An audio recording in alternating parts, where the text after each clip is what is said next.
Just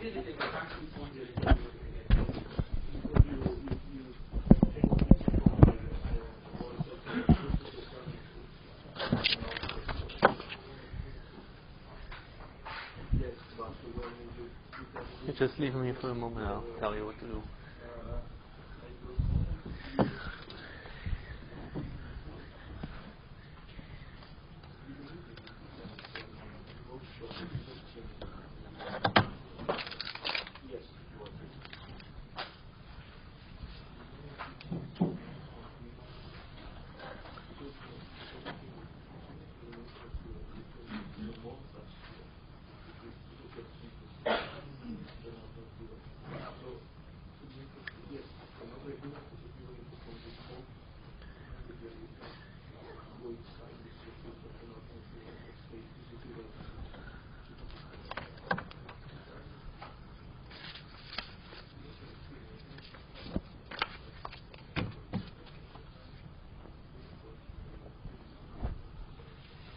Okay, good afternoon. Welcome to 240. First of all, these pictures of you, they look a little bit like Rembrandt, but I can recognize your faces. So they will circle through the class, and you just put your name next to, after admiring, of course, your pretty face, right? You put your name next to it somewhere or make an arrow so that I can find you and identify you. Okay, thanks. The other thing is I've been asked when we want to have a midterm, and my proposal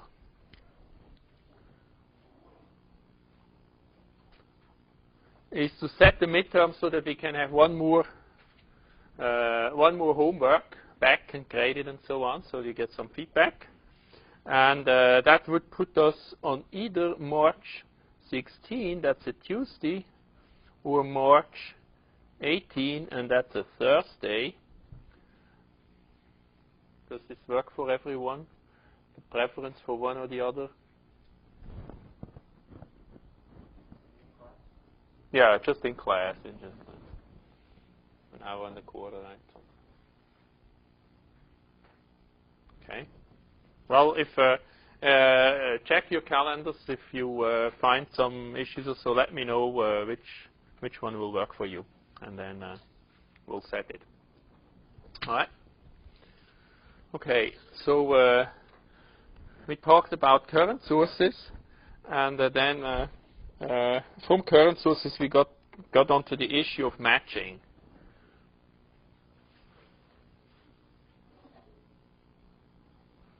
Basically, the thing is that if we put the transistor into SPICE, or if we put two transistors, several transistors into SPICE, and they're all of equal size, they will come out exactly identical in the computer to 64-bit precision. But if we actually fab the transistor, they will all be a little bit different. And we looked at the current mirror.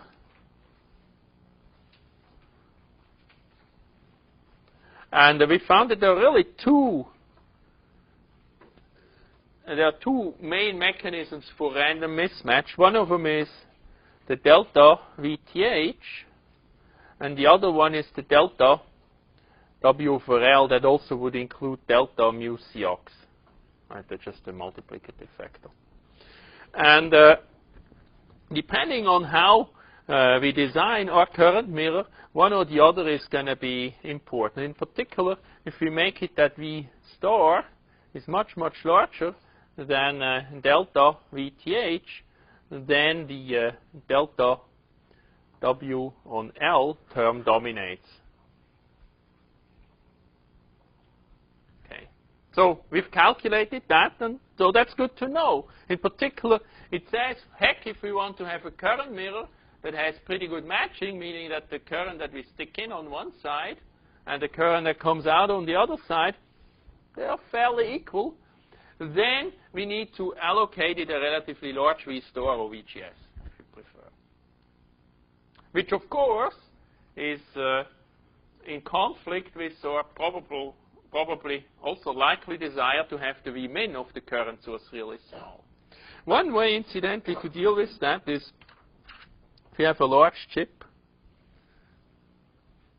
then, and we will talk about that today, Somewhere, maybe in the corner of the chip, you have a reference, or actually I reference, right? And then all over on the chip in different places, you have amplifiers, and they will need a reference current, right, for biasing. Well, how do we route this thing around, the signals around? Well,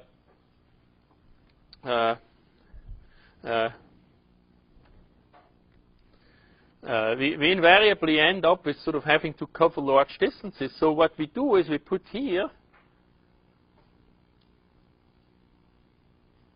the source, the diode connected transistor, and then that goes way over to the other side of the chip, right? And it produces the reference current that flows into this amplifier. Now, because they are far apart, right, hundreds of micron or maybe even millimeters apart in extreme cases, there's going to be substantial delta VTH between these devices. So we're going to use a very large, a huge V star, right, between these two. Now, that very large V star is probably not going to be the right V star we want to use in our amplifier. So what do we do? Well, we stick this into another current mirror. And we could term this as a, and then it's actually this current that then flows into the amplifier. We could term this into a V star translator. So here V star is smaller. I deliberately do not say small, because small V star has other bad consequences, like, for example, what we do see, why aside from matching is not a good idea to make V star very small in a current source.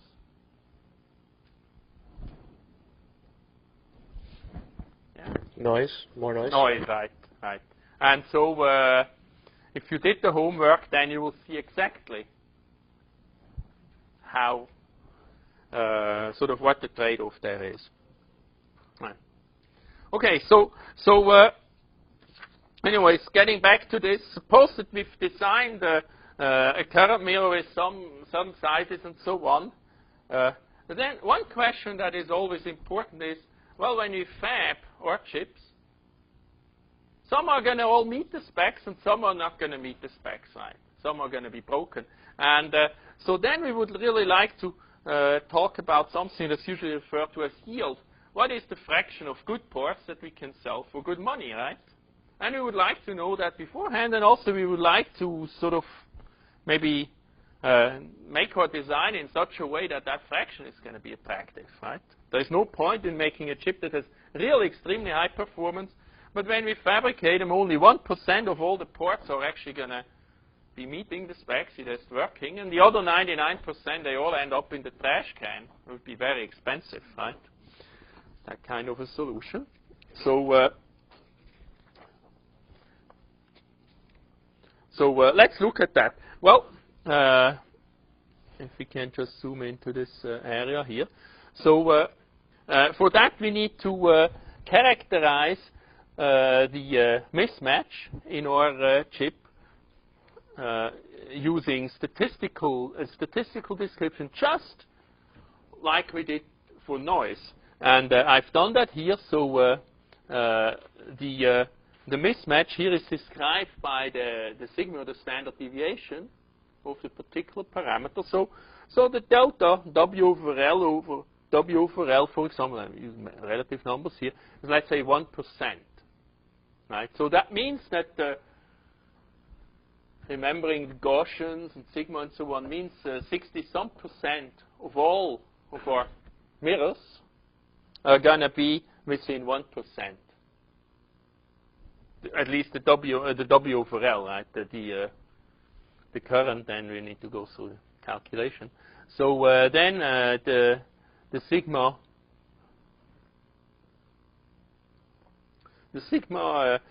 delta VTH I put here at 3 millivolts. So in other words, if we make a large number of devices, then 60-some% of them are going to have a threshold voltage deviation from the nominal value of 3 millivolts or less, absolute value. Right?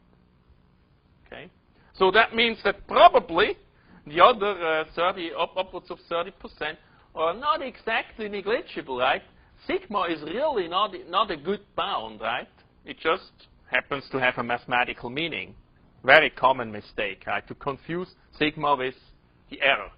The error for a still very significant number of parts, a little over 30%, is actually going to be larger than sigma, larger than 3 millivolt in this case. Okay, well now we want to know what is the matching of our current sources, and for that, is there more zoom on the camera? Okay. For that, we used the equation that we had derived last time, right? It included the delta W over L, and it also included the delta VTH, just like we, I think it's not quite, well, now it's better. Well, okay, just like we did for noise, right? It's not the standard deviation that adds up, it's the variances that add up, so we have to square everything, add, and then take the square root again, and that's what I've done here, and I plugged in the numbers that we had up there, and the result is that we get matching of 1 sigma matching of 1.4%. Okay?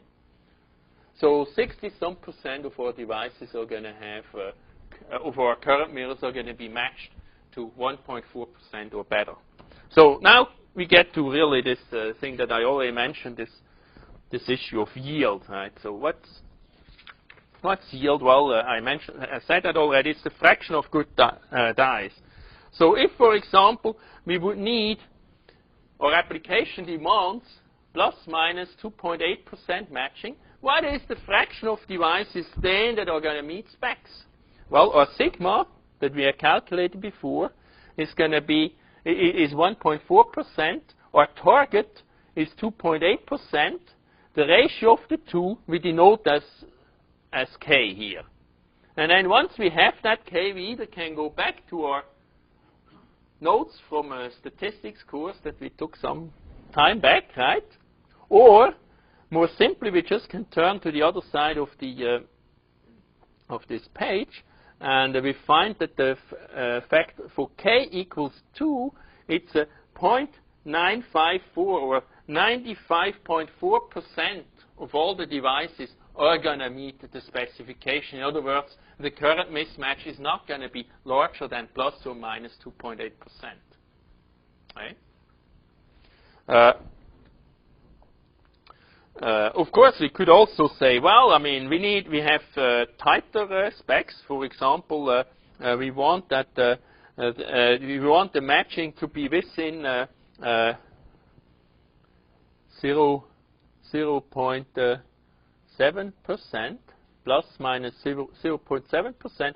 Then this k factor would be equal to 0.7 over 1.4. That would be 0.5. Then we go to our table, and that number isn't even listed, 0.5. But we're somewhere between these two, right? So some 35%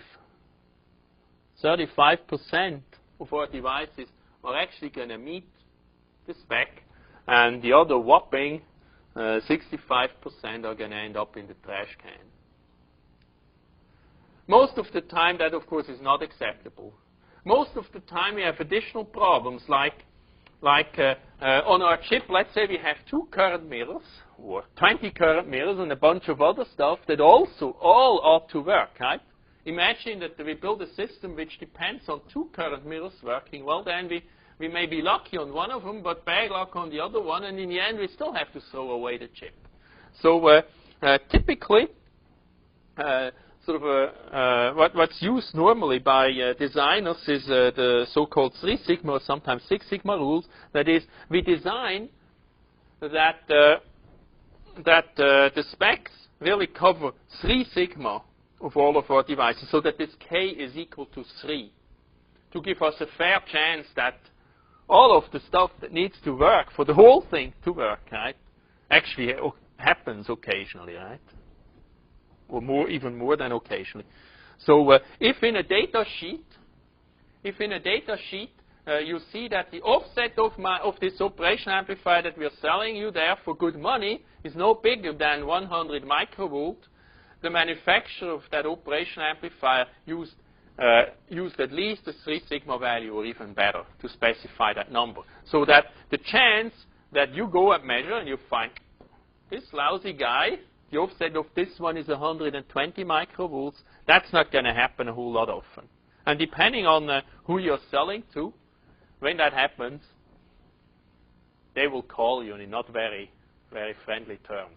And you can break deals, millions of dollars. Right? So, especially if you deal with some like an automotive company or so, they own you.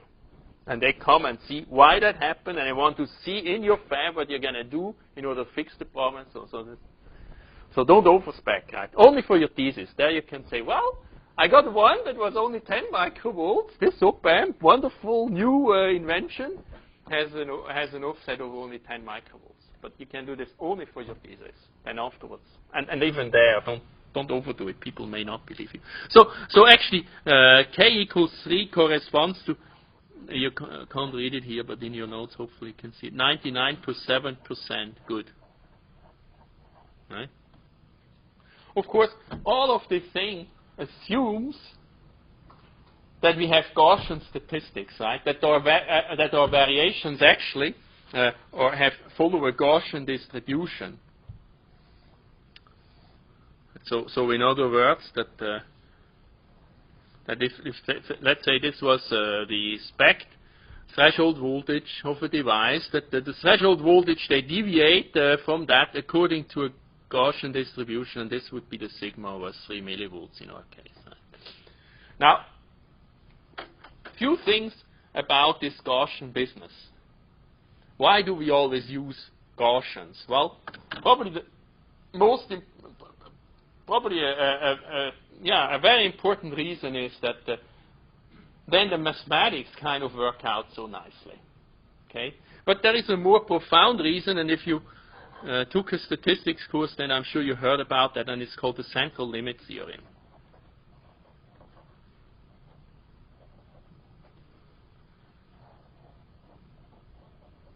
So I know very little about the central limit theorem, and certainly not how to derive it or anything like that. But the following: if you have a large number of effects that have some variation associated with them, that affect in the aggregate a final thing. So, for example, for a threshold voltage, right, it depends on the substrate doping, it depends on the oxide thickness, it depends on the work function of the gate material, it depends on the threshold voltage adjust implant. And if you go to your device course, you probably find another 10 reasons or so. All of these things, they're going to have a target value, and they're going to stray from that target value. Will they stray according to a Gaussian statistic or not? Well, maybe some do, but others don't.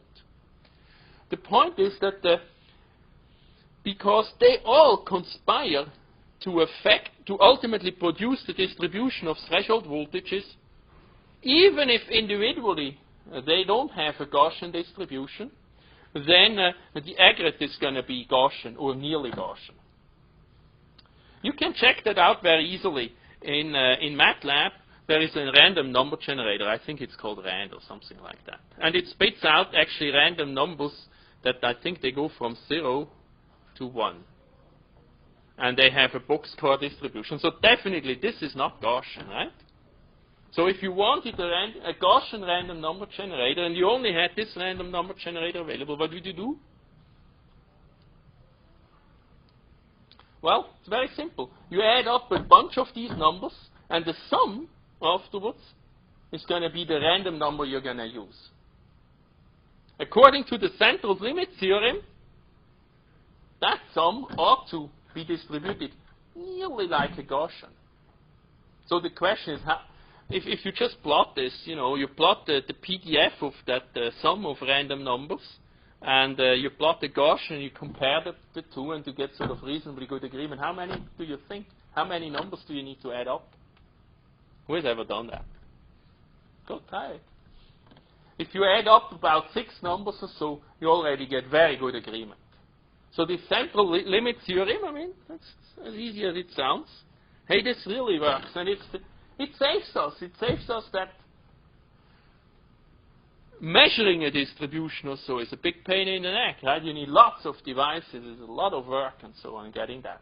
Well, what saves us is the central limit theorem tells that for lots of things that we do here, threshold voltage mismatch and so on, mathematically just turns out to be Gaussian. Now, of course, there are other processes, other phenomena where you definitely don't get Gaussian statistics. So one example, for example, if you buy resistors. You can buy resistors that are accurate to 1%, and you can buy resistors that are accurate to 5%. There are lots of ways to make resistors, but one way to make them is that you make lots of resistors, measure every single one of them, and you have 2 bins. If the value comes in to be within 1% of the target, it goes in the good bin. And if the 1% bin, and if it's worse, it goes into the 5% bin. Then you're going to have a distribution that looks chopped like this for the 1% resistor, and this other part here outside is going to be where the 5% resistors are. In that case, you have a distribution, of course, or not at all Gaussian, right? So, okay, but it's important to remember the central limit theorem. And the other thing is, sigma is not equal to a bound. Sigma just means that we are here at about 7 plus minus, get about 70% of all devices. And there are tails on either side, and they make up about 30%. So if you want to have a good chance, that's better than 70% that your devices actually meet specs, you're gonna have to up this K factor, and typically people will up it to 3. Okay? Yes. So when you buy a resistor, the 5% designation just means the actual bound. It's not a statistical sort of standard deviation. Right. In principle, the manufacturer guarantees you. If it says a 5% resistor, he guarantees you that it's within 5%, and he can do that either by measuring every single resistor, or alternatively, he has a process and he measures the distribution, and he finds that 1 sigma is 1%, but he sells it to you as a 5% resistor. Then the K factor is equal to 5. And 99.99% of all the resistors are going to meet the specs. So chances for you calling back and say, hey, you sold me a lemon are fairly small. Right? Another question. Does the central limit theorem help us estimate the yield of the entire circuit, not just like one mirror? Or do we just pretty much say 3 sigma is the rule of thumb and that's the end of our design criteria? Well, I mean, we will get into this a little bit further. I mean, the problem is that normally for an entire chip, what is sigma, right? First of all, you have to design it for particular specifications. Suppose, the offset voltage of this entire thing or so. And you, of course, could measure that, and then you could, again, specify like this. And you can do that once you've fabricated a lot of chips, right? But when you design, you don't know yet. So when you design, basically what we know is the sigma for the threshold voltage and W over L and so on. We're going to look at those numbers later in the course. We're going to talk about amplifiers first, and then we say, well, okay, now let's build good amplifiers. So then as designers, we want to be able to predict whether the design that we're cooking up is going to make it in the end. In other words, it's going to have a yield that is good enough so that we can make money on this thing, right? So we want to answer that question before we paid $500,000 to just make a few chips to try out. So for that, of course, we will need to know variations of the process. And 10 years ago, that was something that only top analog circuits companies knew. They did it. They measured it themselves. Analog Devices or National Semiconductors. So they sent out radicals just in order to characterize technologies, or they send out a device that wasn't as critical first and use that to characterize the technology. Now, foundries are starting to measure these things. And again, I'm going to talk about that, but later. Okay? Other questions? All right. All right, so now we have one more to go before we jump right into amplifiers, right? The core and meat of this course, and heck, I mean transistor level analog circuit design. It's amplifiers, right? Okay. So what we're talking now is references. So that's this device that somewhere sits in the corner and sets up, for example, the right biasing current that's used everywhere for all the op-amps and other circuits that we have on a chip. So we're first going to talk a little bit about, well, let me first say that two things about these references. Number one, they're fairly well covered in our course 140 here at Berkeley, so you may know a lot of this already. Secondly, unlike amplifiers where everybody usually gets involved and has to build an amplifier here and there, references are kind of a specialty topic in that somebody with, sort of in a company gets the experience and designs them, and then once you have a reference in a particular process, you just keep using it. I just include it on that chip. So I don't want to spend too much time on them. I will point out, give you pointers to a few articles, and certainly if ever you have to design a reference, and it's got to be a good reference, then you got to read some of these articles, right, to do a good job. So here I'm mainly going to point to a few very specific issues that you may or may not have heard, and that are important. So first of all, what really is the objective of these things? And then I'm going to talk about CMOS implementations. You probably know that most references, they use bipolar transistors, so how do you do that in a CMOS process? The question of startup circuits, something that can be really painful if you forget it. Then typical performance.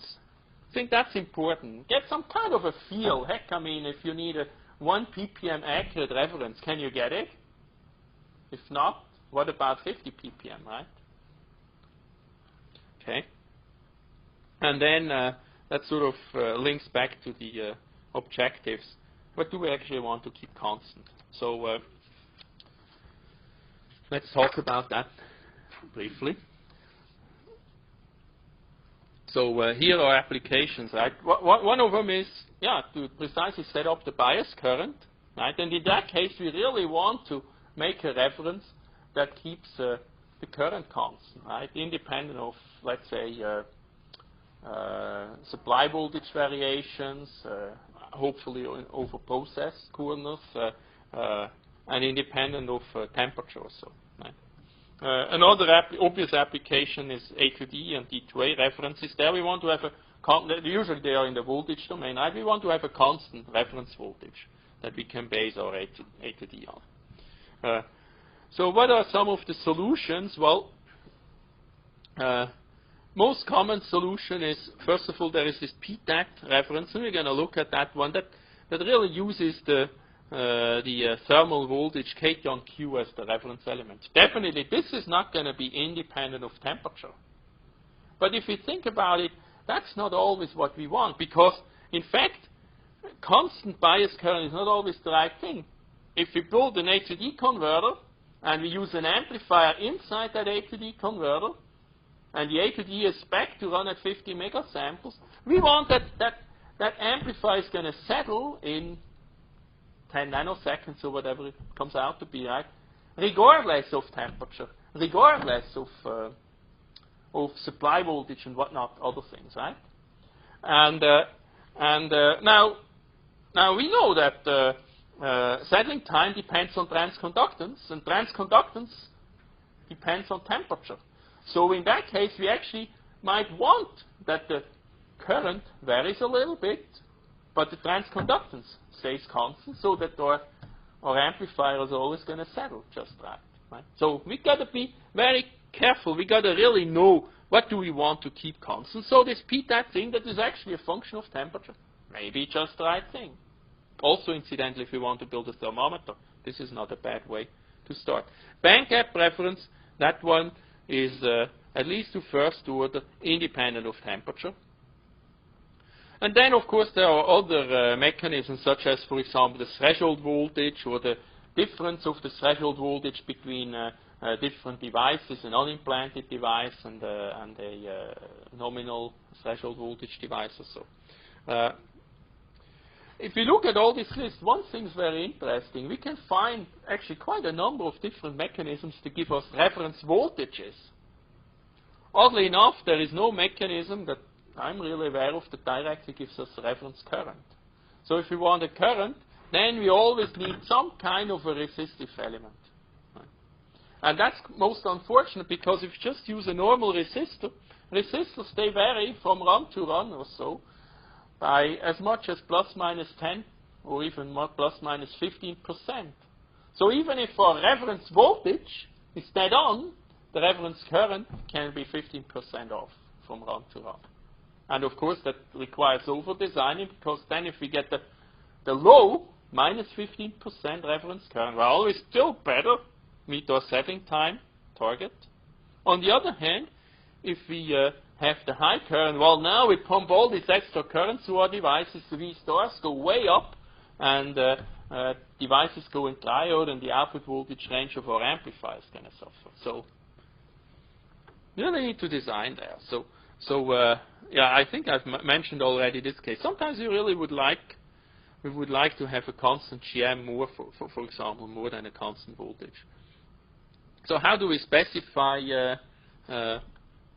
references? Well, one thing is, again, that's good, is to specify the variation of the output voltage. And typically we do that relative, right, the relative variation, because the band-gap voltage, for example, is 1.2 volts. Well, if I build a reference and I produce 3 times the band-gap voltage, then the same error in millivolts sort of looks a lot smaller, right? But I shouldn't really get a benefit for producing a particularly small or particularly large reference voltage. So the percentage variation is more characteristic, right? The temperature coefficient. Important is other stuff like supply variations, right? Really, we would like that our reference doesn't just change just because a supply voltage change.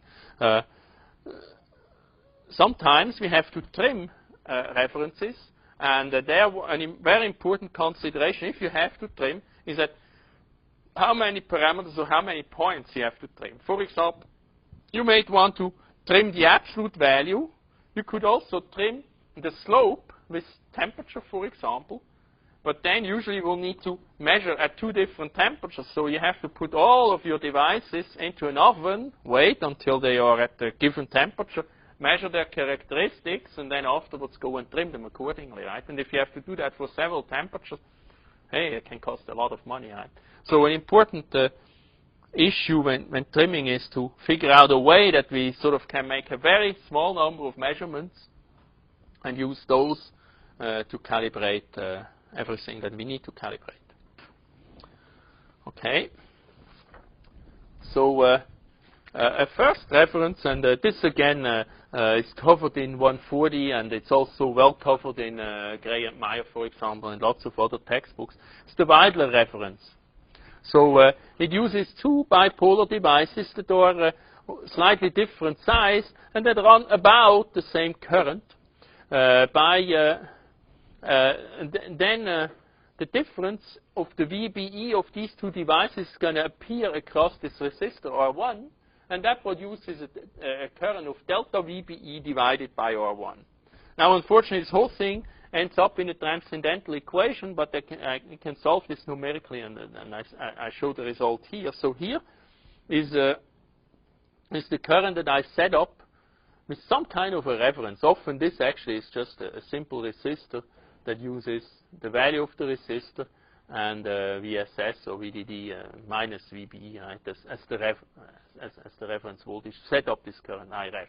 So I've plotted here IREF on the horizontal axis, and here I have I out. That's the current flowing in this leg here. So now what I would like from my device, that the current is not very sensitive to for example, supply voltage variations. So in other words, it's not very sensitive to this IREF, which would be proportional to VSS. And we can see that the characteristic we get here is sort of logarithmically compounded. So once we are above a certain value, then large variations in IREF produce relatively much smaller variations in I out. Okay. But we still get non-negligible variations nevertheless. So now the idea how to make this into a real reference is, well, if we were to force I out and IREF equal, or equal within some ratio, if we somehow did that, then we need to also be on this line. Then this Weidler source forces us to be on this characteristic here. But the other device, of course a mirror, forces us to be on this line, and altogether we determine now one single point where this thing can operate. Well, if we do that, then we kind of, and another way to think about this is that, well, for a reference to operate, we need to stick in a reference current. Well, how are you going to get this reference current? Well, we produce the reference current with our own reference. It comes out here, right? So we take this reference current, mirror it over here, and use it to self-reference the reference source.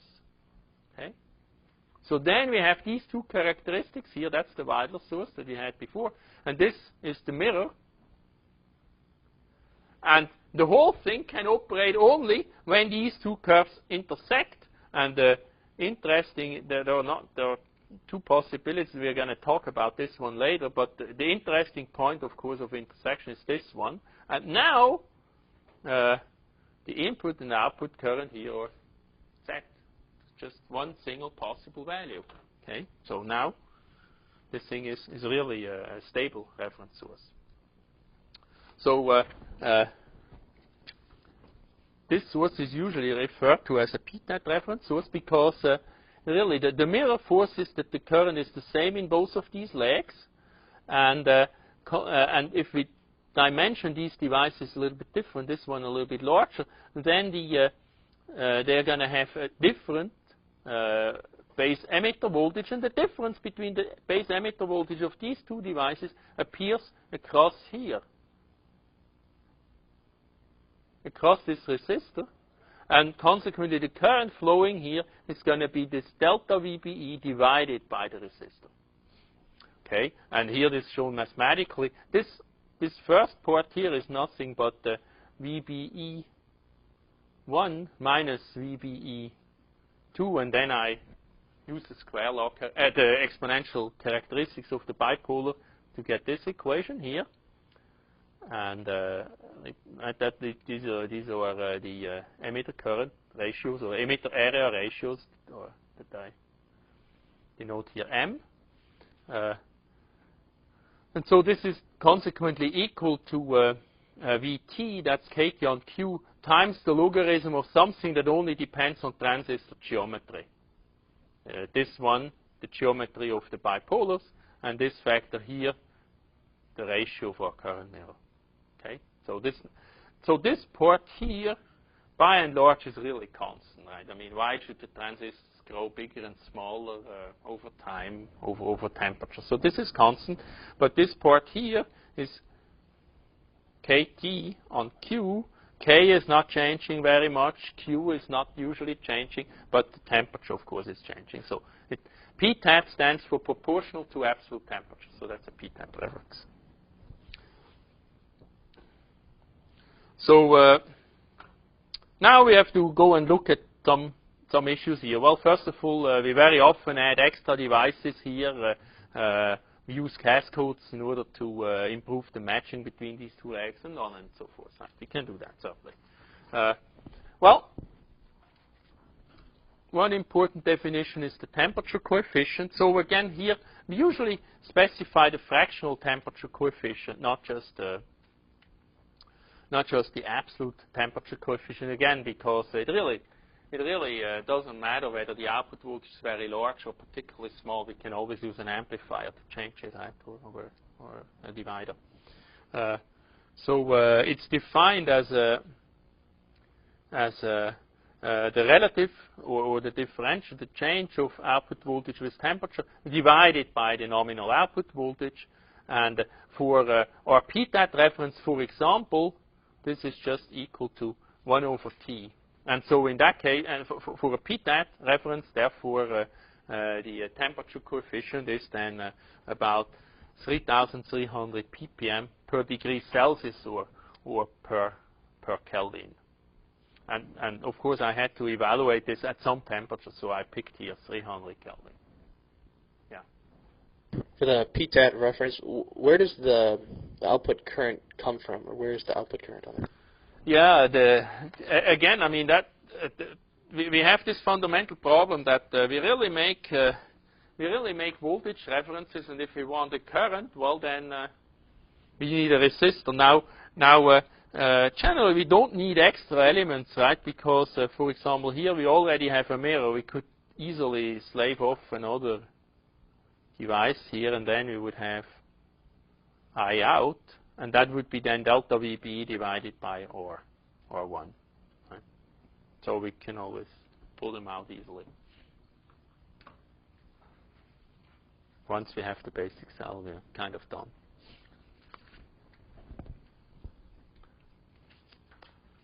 But then, of course, we also have the temperature coefficient of the resistor, right, in our equation. And so here we actually see an opportunity, right? If our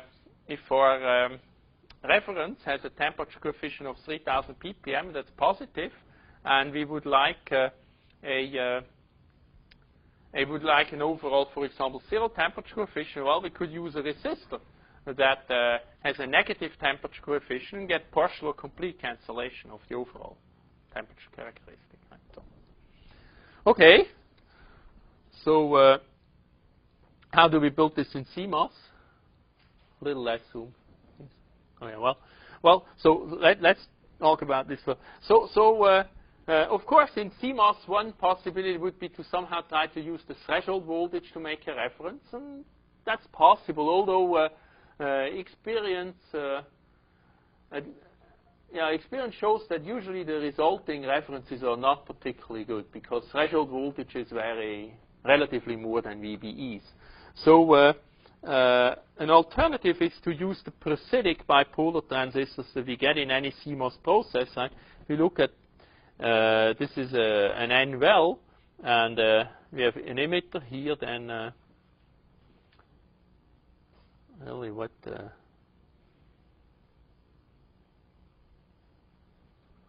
we can build here is with the base and the emitter here. And then the collector, of course, is the substrate. So we can apparently build a PNP transistor in our straight CMOS process, but it's going to be a vertical device, and the collector is going to be equal to the substrate. So that actually is not quite ideal because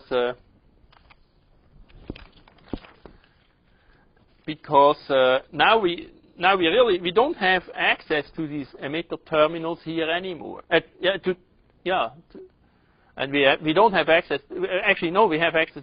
We don't have access to the collector terminals. We only have access to the emitter. We can still make it that the emitter currents are going to be equal, as is shown here, but the collector currents are not necessarily going to be equal. We're going to have a beta in here and so on. So we're going to introduce a parasitic error. Right? All of our equations, they really assume the ratios of collector current. The emitter current is sort of whatever. But nevertheless, these current sources are typically still about the best reference that we can build in CMOS, even though these vertical diodes, they're really diodes, right? If we can't access the collector, really all what we're getting out of this is a diode. They're still better than other stuff that we have. Incidentally, the beta of these devices is quite low, on the order of 10 or sometimes even lower in really small geometry technologies. And the problem really is that the base is fairly large, relatively speaking, and also increasingly the base has higher and higher doping, and so we get a lot of recombination, huge base current. Not a good way to build bipolars, but better than nothing. Okay, I already mentioned that there are really 2 points where we can operate. There is this point here where our characteristics intersect, and that's where we want to operate, of course. And then there is this parasitic point that I call A here, where all the currents are 0. And there's really no good use for it, although fundamentally, of course, it's there. And so we have to be potentially concerned. Now, in principle, if you go through the circuit, this point here is unstable in the sense that the feedback through our Weidler and through our mirror here is positive here. And so in principle, just a little bit of noise ought to kick it, ought to be amplified by the positive feedback and kick the circuit out of this point and move it into this region here. In practice, that happens kind of often, but maybe it doesn't happen in 10% or 1% of the cases. Sometimes you flip on the supply, and the damn thing just sits there and does nothing, right? And who hasn't been on the phone with the technician who said, well, okay, now you unplug your thing, you take the battery out, now you wait a minute, and then you put the thing back in. Well, give me a break, right? I mean, we can do better than that, right? So we need. So why does it sometimes not go out? Well, because the current at this point here is 0. The GM is also 0. So yeah, it's positive feedback, but the gain, it happens to be 0, and then positive feedback doesn't mean a whole lot, right? So in practice, there is some chance to be stuck down here, and it's really painful, right? I mean, I wouldn't want to be the technician telling such stupid. I always would go to your designer and tell him to become a software hacker or something. Anyways, so this circuit here, basically what it does is it detects when the current in these legs is 0, and when the current is 0, then it shorts these shorts this path here, and then when the current picks up, this whole circuit turns itself off, in particularly turns this device off. So we'll look at this, how it works. So first of all, if if this device here is turned on, then we have basically 2 diode connected devices between the supply, and the current through this path definitely cannot be 0 anymore.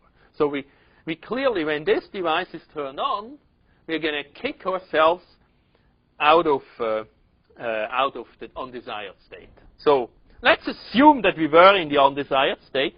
Then the current here 0, the current here 0, here and here the current is 0. This is basically a resistor here. So the voltage here, because the current here is 0, but we pull it up with the resistor to VDD, the voltage here is about VDD. Well, if the voltage here is reasonably high, then this device is turned on. Okay. Then, as I just argued, current will start flowing here. That means that the current here, is now no longer 0, and this voltage here starts dropping. Consequently, current here in M5 also starts picking up. The current is mirrored over here and starts pulling this node down. Now, if you scale your devices just right, then ultimately, when you have the nominal current of the reference flowing here, the current here is so high that it, so properly this dimensioned M6 here, it pulls this voltage here low enough that this device turns off, or I mean the leakage current through this device is small enough that you don't need to worry about it anymore. And now the device is turned on, and it doesn't need anything, and you don't get an error here or so. But you also don't get this crazy phone instructions on plug. Try to turn it on 3 times, maybe it will work. Okay. So band gap references. Well, band gap references give you first order supply and temperature insensitivity. And the idea is really that we combine 2 effects. We have this delta VEB effect that has a positive temperature coefficient, and then also VBE turns out has a temperature coefficient of about 1.5 to 2 millivolts per degree C, and that one actually is negative. So this has a negative temperature coefficient. Right? So if we had these 2 references, and we were somehow to combine them with just the right ratios, then their temperature coefficients could cancel, and the overall end result would be a reference that would be temperature independent. And again, it depends on the application. We may or may not want that. If we build an A to D converter, the reference for an A to D probably ought to be temperature independent. If we need a bias for an amplifier, well, then maybe that's actually not quite the right thing to do. Okay. So there are plenty of circuits on how to do that. Plenty of tricks. Also, notice that while this is really proportional to temperature, if you dive into the physics of this, of the VBE, then you find that, yeah, it's proportional to temperature, but also inversely with some other factors, and it's really kind of a mess, right? It's not linear. So there are better such band gap references that compensate the nonlinear temperature dependence of the VBE term to get an overall better characteristic, and so on. So there's plenty of stuff that that can be done right here, and if you want to build one, read the literature. It's interesting. So I list here a bunch of references.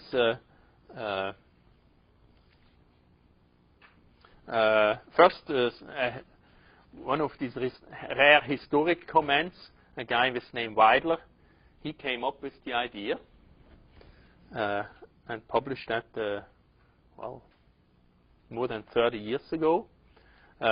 Then sort of more other things. Here, this is very often these references, they use some kind of an amplifier, and the offset voltage of the amplifier is going to add to the reference. Well, if it has a temperature coefficient, then we through the back door we introduce again a temperature dependence. So it's very important to have very small offsets, not only because the offset's a bad thing, but also because the offset usually has a temperature coefficient. So there are ways how to do that. Then I've mentioned the power supply rejection ratio is an important thing. Often you, from digital circuits or so, you get quite significant variation, hundreds of millivolts or so on the supply. You would like that this better doesn't couple into your biasing network. And so one way to do is that on chip you build a little voltage regulator that produces a voltage that of course is lower than the supply voltage, and then you run your sensitive reference of that regulated power supply. One funny problem is happening just about now. The band gap voltage is 1.2 volts about, right? But now we are heading towards supply voltages that are at 1 volt or lower. Well, how do you build a band gap voltage? Well, it turns out it's still possible, and here is a reference on one circuit that does that. I've already mentioned curvature correction, so that's another interesting topic in that context. So let's look at the performance of a couple of the more recent entries. If you can just reduce the zoom a tad bit to get me the entire slide. Thank you. So well, here as you see that definitely there is a trend towards smaller supply voltages and also consequently lower output voltages. So here you see that this kind of unfair, they specify the accuracy just in millivolts instead of the fractional accuracy divided by the reference. So which accuracy is actually better here? The 24 millivolt or the 20 millivolts? Which one's the better one in terms of accuracy? 20? 24, right? Because it produces an error of only 24 millivolts on 6 volts, whereas this one has 20 millivolts in just 1.24 volts, right? So this one definitely wins. Temperature coefficient, here we can compare better. So definitely this one is better, but the 1 volt supply does even better, right? Whatever they did. The power supply rejection ratio, this kind of interesting, right? They will give you a wonderful spec like 80 dB or so, which is pretty respectable, but then you got to ask at what frequency, because if you go to higher frequency, usually you have shunt capacitors or so, and current just couples in through those, and at higher frequency, the power supply ratio tanks, right? And so that's what you see here. I mean, it's totally normal, but saying it's 80 dB is a little bit deceptive, right? You may not even care too much at what happens at 10 kilohertz, right? Because your circuit runs at megahertz. So, right. Well, power dissipation is also an important thing, and of course we move towards lower power dissipation. So I guess one important thing also to get out of this table is that, well, I mean, it's sort of a trade-off, right? You can, sure, you can get better accuracy, but maybe you have to pay power, and what is more important? Well, you as designer, you will know. Here is just, I just threw this in as an example for a case where, yeah, we don't necessarily want to have a constant current or a constant voltage. Here, the target was to have a constant GM. So this circuit, I'll let you think through it yourselves. This circuit really makes it that the GM of this transistor M1 is forced, using feedback, to be equal to 1 over this resistance here. So we can set, if we somehow manage to miraculously fabricate a resistor that has just the right value, then we can slave RGMs to that resistor. Of course, it would be even fancier and slicker if we somehow would build some kind of a circuit that measures the settling into an appropriate load, and then adjust the GM in order to get the certain settling time. And the settling time, in turn, comes from a crystal. So then we really would have a completely self-biased circuit. That would be a nice master's thesis or so. Okay. Maybe somebody did this already. Who knows?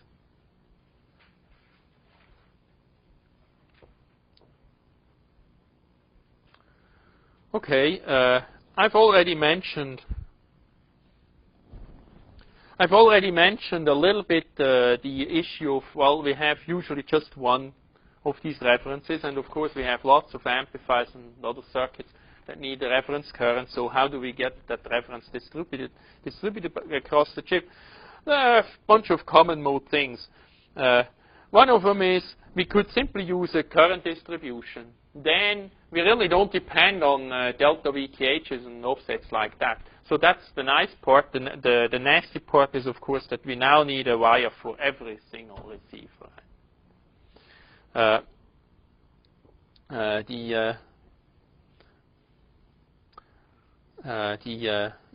other possibility is to distribute voltages.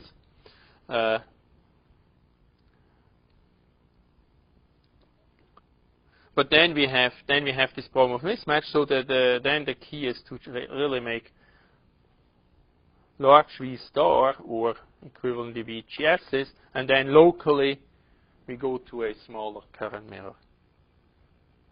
Okay. One of the things that is important when we do that is that we use the right references in our current mirrors. Right?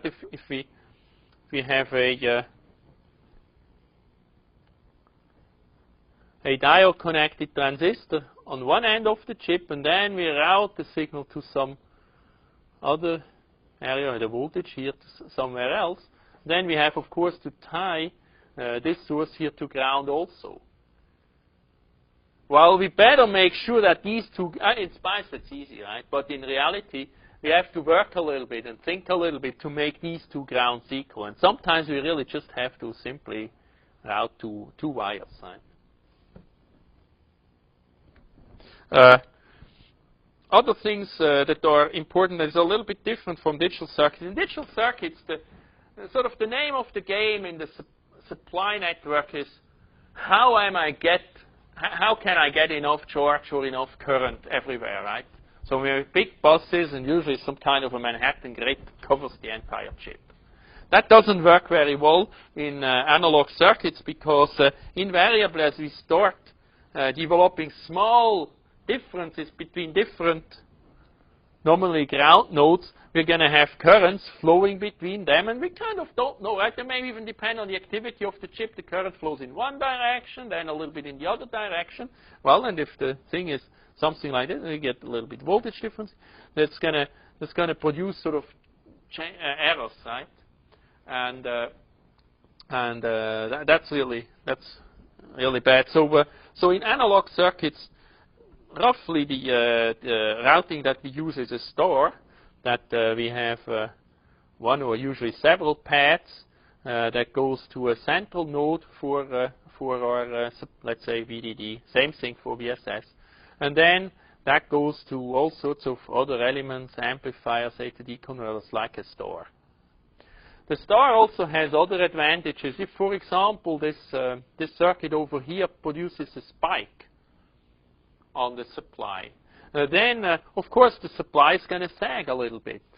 Well, if you have a little bit of resistance here, maybe even a little bit of capacitance here, that spike is going to be attenuated here. And if we have the same thing here, right, then the spike is even more attenuated over there, I guess. Right? And so that helps as opposed to wiring everything together with a really low impedance network. So you want to be a little bit careful about that. Very often also we need anyways many pins.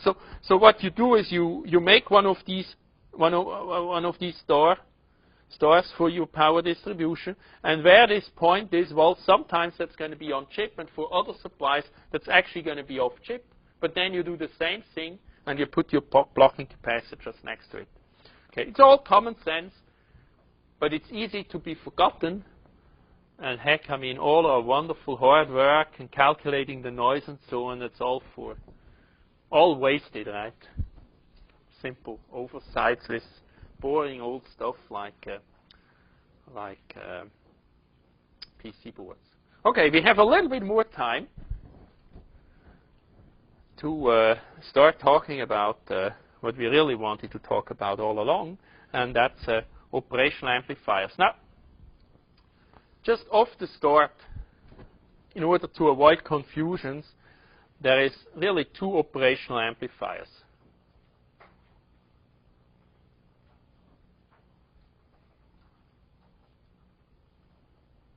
Okay, the one that you're probably more familiar with is what could be called an operational voltage amplifier. And usually these things are called op-amps. And they have a voltage gain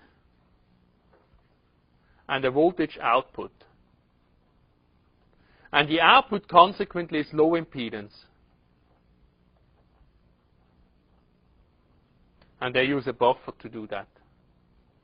If you buy an operation amplifier, 741 or something a little bit more modern or so, then it's probably going to fall into this category. It's really a voltage source at the output, and it has voltage gain between the input and that output. Okay? Well, we're really not going to talk much about this thing. The other kind is called an operational transconductance amplifier. And if we can use just a tad bit less zoom, I would like to have this slide. Okay, thanks. Okay, so usually they are referred to as OTAs, but just a warning, just about everyone calls them op-amps anyways, including probably myself. I try to be careful in 240, but a little bit of confusion is unavoidable, right? So don't get confused. They don't have a voltage gain, they have a transconductance gain. In particular, they have a current. They're really a current source at the output. And actually, do you know a transconductance amplifier? What's the simplest transconductance amplifier they possibly could build? A transistor, yeah, a common source, right? Transistors, of course, or transconductance amplifier. So they have high or out. And they gotta have high or out, because if they didn't have high or out, what would they suffer? We couldn't get any voltage gain out of that thing, right? But they have no buffer. In fact, an op-amp is nothing but an OTA plus a buffer. That's really what an op-amp is.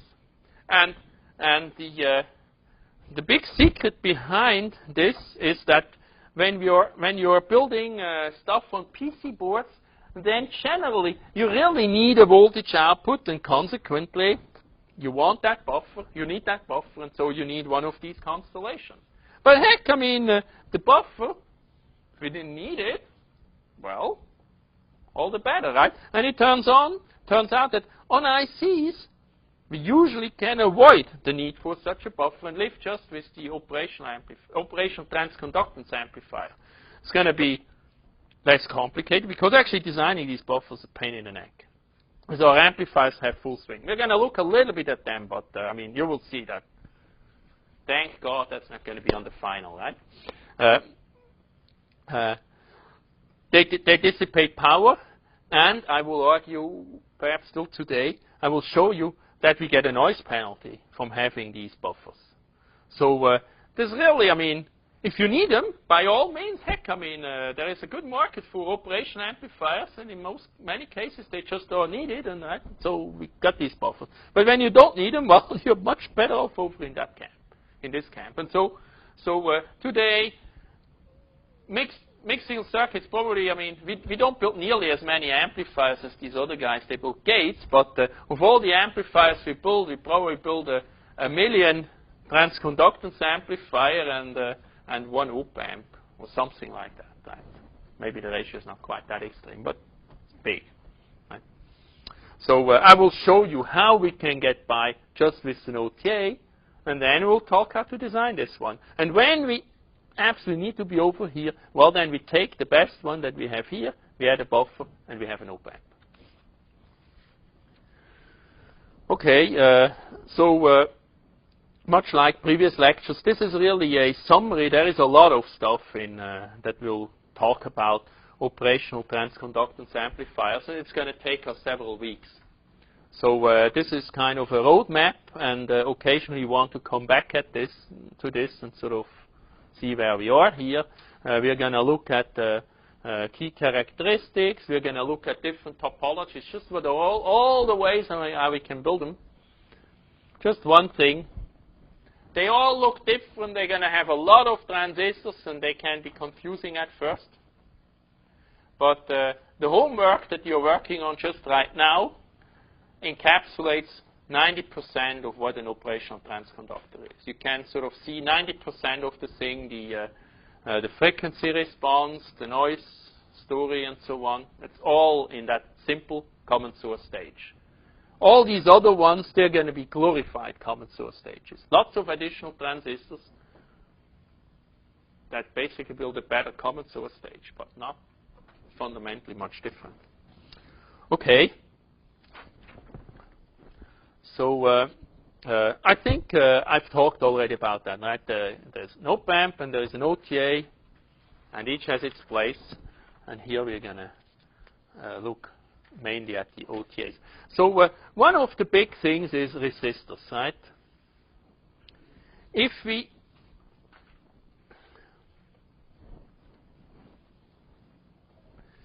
build an op-amp, then the output is really a voltage source that is some gain G times Vi, and here we have somehow Vi. And so if this thing then runs into a load and that load is resistive, well, that gain is not a function of this RL. And of course, in practice, then we probably also have some kind of a feedback network, and probably the feedback network is what made with resistors also, right? But the key thing is that if this thing has a gain G of 1,000,000, and then we put the load resistance of 1K on there, the gain is 1,000,000, totally independent of that load. And the reason why it works that way is that the transconductance amplifier that actually produces the gain of 1,000,000, it's shielded from the output by the buffer amplifier. Now, so that's the op-amp.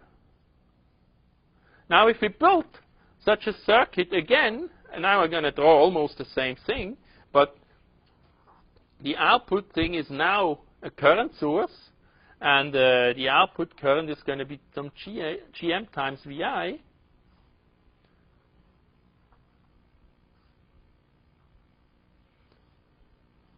Now, if we just were to wanted to know what the voltage gain is of this thing, well, the voltage gain G here would be equal to Gm times RL, and maybe negative or whatnot, right?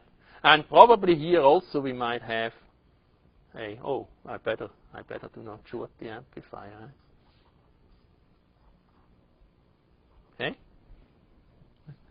So this is definitely a function of RL, and in particular, if I put some reasonable RL, let's say I put the 1K ohm load there, and my GM is a millisiemens, what's the voltage gain? Well, it's unity. This amplifier is useless. Right? So, and even if for some reason I didn't put the load resistor here, well, I put this feedback network, and it's got resistors. And these resistors are a few 10K ohm, because if we wanted a higher value, it would take the entire chip, right? Then again, we have this problem that the gain just tanks. We start with 1,000,000, but we end up with unity, right? So the OTA, it really just, we got to keep it away from resistors, right? Or we got to keep resistors away from the OTA.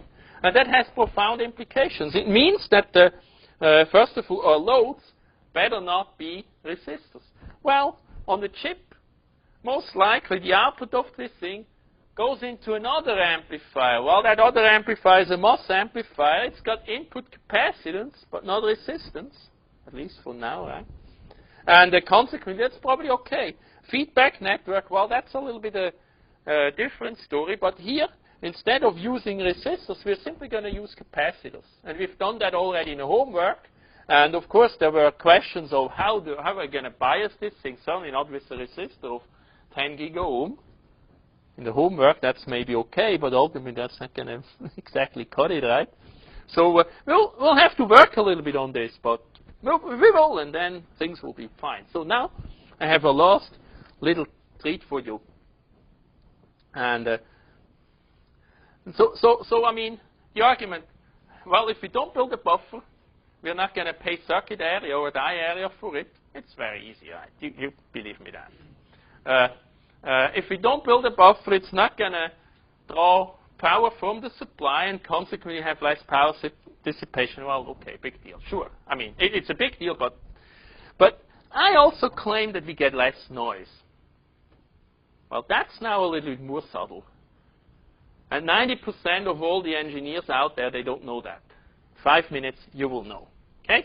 So, and lots of people make stupid statements and wrong decisions based on not understanding. This is very simple. Can be put on one single slide. So what we have here is, here we have an op-amp.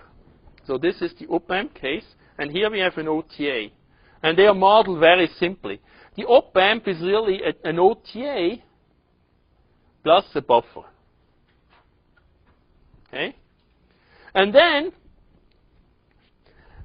we are interested on this sort of this A to D converter case of noise analysis. So we're going to have a switch here that I model here just by the switch on resistance and the load capacitor. So really what we're going to do here, we are going to run the signal onto this capacitor, then we open this switch, so this thing just goes away, and we're going to look how much noise do we get. Right, the less the better.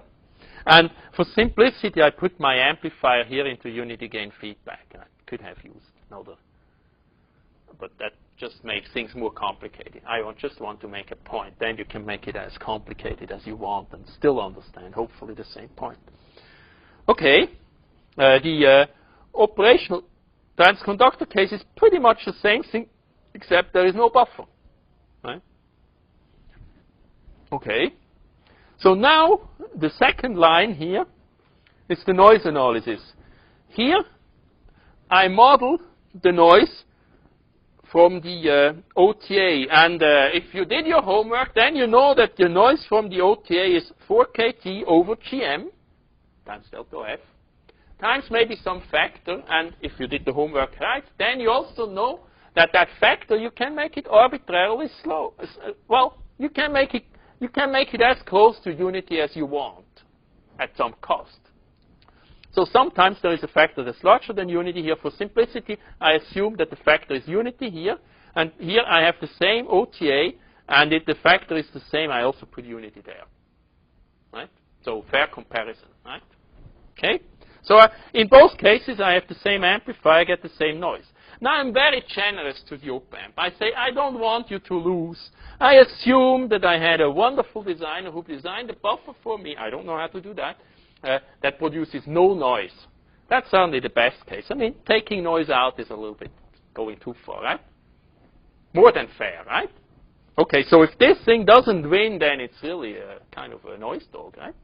Okay, so here we have the switch, and the switch produces 4kT or switch noise, right? So I put that here.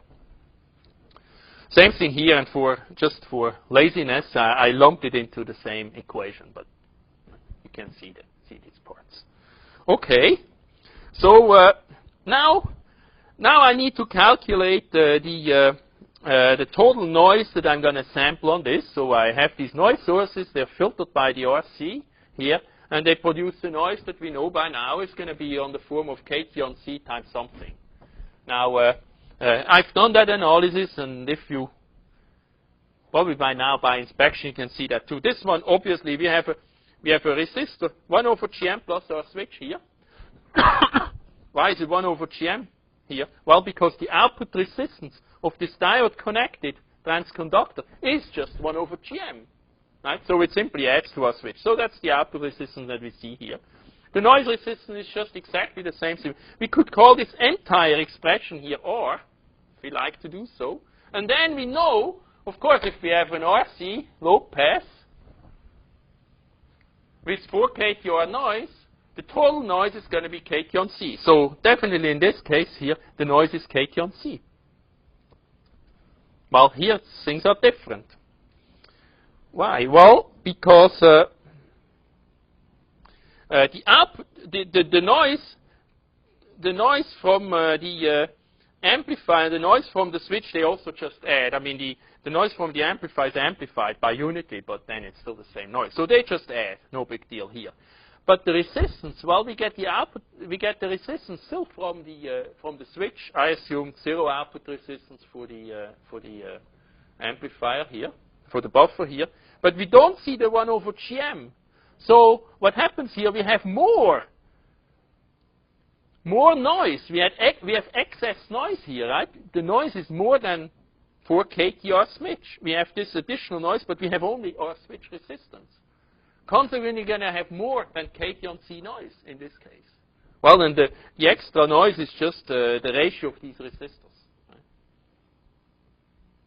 So this one's going to be worse. So apparently, if we use operation amplifiers, then we get extra noise. And see, that produced a humongous confusion. About 20 years ago, CMOS became popular and people started building so-called switch capacitor circuits. Switches and capacitors.